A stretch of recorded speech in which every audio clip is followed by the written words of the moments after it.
હાલો મિત્રો, જય શ્રી કૃષ્ણ. તો મિત્રો અત્યારે વાગ્યા છે 2:30 જેવું ને આવા ધોમ તડકાના એક માસી આપણી પાસે આવ્યા છે.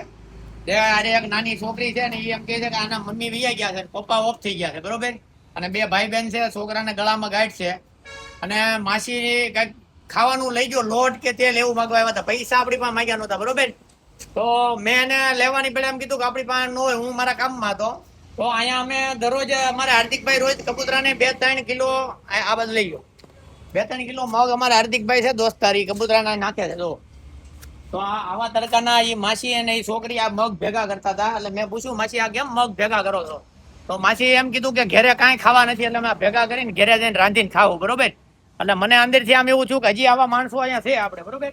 તો અત્યારે મારી યથાશક્તિ પ્રમાણે મેં એ માસીની મદદ કરીને પૈસા આપ્યા છે કે તમે ત્યાંથી કરિયાણું ક્યાંક લઈ લે. આજુબાજુમાં કરિયાણાની દુકાન બપોર વિશે બંધ છે, બરોબર. તો એ માસીનો નંબર આ વિડીયોમાં નાખું છું ને દોસ્તો, ગમે એટલો બને ને એમાં વિડીયોને આગળ શેર કરી દઉં, જેથી કરીને આવા માણસોને કોઈ મદદગાર મળી જાય ને તો આવું ગૌઠું માણા કામ ન કરી શકે, બરોબર.